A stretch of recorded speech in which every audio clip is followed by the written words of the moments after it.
Hello everyone and welcome back once again for another session of summaries.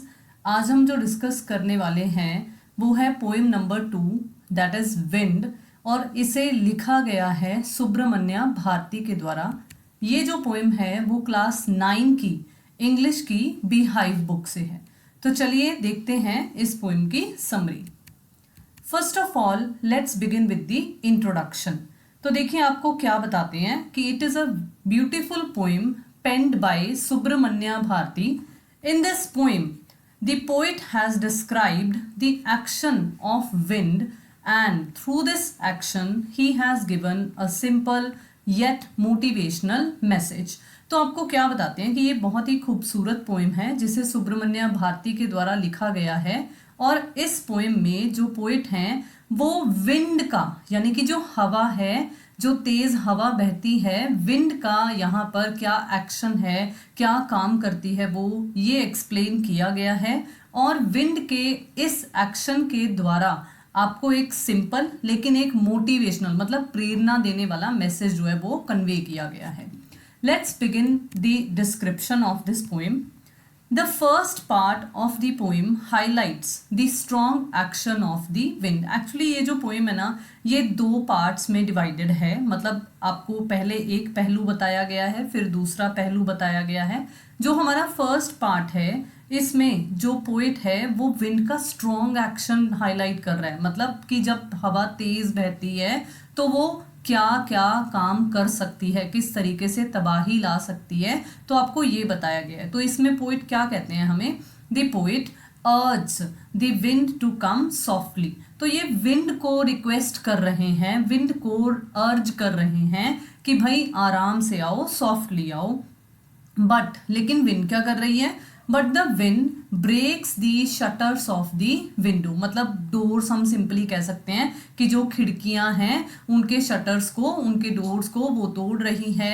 Throws down the books on the shelf, जो shelf पर किताबें पड़ी हुई हैं, किताबें रखी हुई हैं, उन्हें भी वो नीचे गिर रही है। टीयर्स देयर पेजेस, और उन बुक्स के जो पेजेस हैं वो भी फाड़ रही है। Then it demolishes which means destroys, तबाही करना। it demolishes the crumbling houses, मतलब जो कमज़ोर घर होते हैं, जो ज़्यादा मतलब पक्के घर नहीं बने हुए हैं या जो जिनकी हालत जो है वो बहुत ही ख़राब है, हिलते हैं, तो इस तरीके के जो क्रम्बलिंग हाउसेस होते हैं, वीक हाउसेस होते हैं, उन्हें वो विंड जो है, जो स्ट्रॉन्ग विंड है वो क्या कर रही है, ख़त्म कर रही है, डिस्ट्रॉय कर रही है, तबाह कर रही है। देन यहाँ आपको एक कंक्लूजन उभर कर आता है कि it crushes and makes fun of the weaklings, मतलब जो कमज़ोर होते हैं उनका विंड जो है वो मजाक उड़ाती है, मजाक बनाती है और उन्हें क्रश कर कर रौंद कर रख देती है। नेक्स्ट आपको बताते हैं कि on the other hand in the second part of the poem, मतलब अब जो दूसरा हिस्सा है पोएम का उसमें हमें क्या बताते हैं, उसमें जो पोएट हैं वो सलाह दे रहे हैं। The poet advises the weaker section to be strong enough to protect themselves from the strong winds. तो पोएट हमें कह रहे हैं, मतलब वीकर सेक्शन को कह रहे हैं कि भाई स्ट्रॉन्ग बनो ताकि आप अपने आप को स्ट्रॉन्ग विंड्स से प्रोटेक्ट कर सको। The poet suggests to have a cordial relationship with wind, मतलब वो ये कहते हैं कि विंड को ना अपना दोस्त बना लो।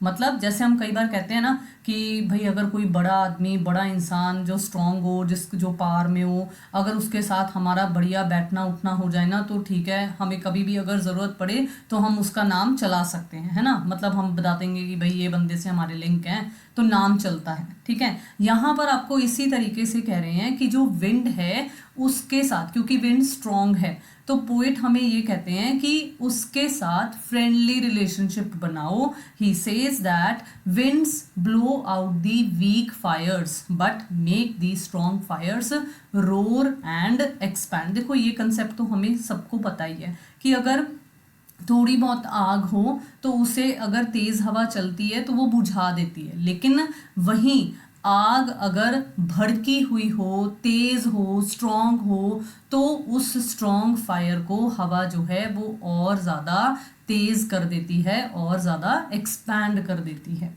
नेक्स्ट हमें क्या बताते हैं, दस the poem gives an idea of becoming strong. तो इसलिए जो हमें पोएम है वो एक्चुअली हमें क्या संदेश दे रही है, वो हमें ये कह रही है कि भाई स्ट्रॉन्ग बनो। क्यों? Because nobody cares for the weak, क्योंकि जो कमज़ोर होते हैं उनकी चिंता उनकी परवाह कोई नहीं करता है, तो इसलिए हमें स्ट्रॉन्ग बनना चाहिए। So what we can basically conclude from this poem, that if we are strong enough even the strongest enemy can not do any harm to us. तो बिल्कुल सिंपल सा मेन वही मीनिंग है कि अगर हम स्ट्रॉन्ग हैं तो जो स्ट्रॉन्गेस्ट एनिमी है ना, दुश्मन है, वो भी हमारा कोई नुकसान नहीं पहुंचा सकता। तो यहाँ पर बेसिकली हमारी समरी कंप्लीट हो जाती है। मुझे उम्मीद है कि आपको ये अच्छी लगी होगी। Thank you so much for watching the video and yes, don't forget to do the honours.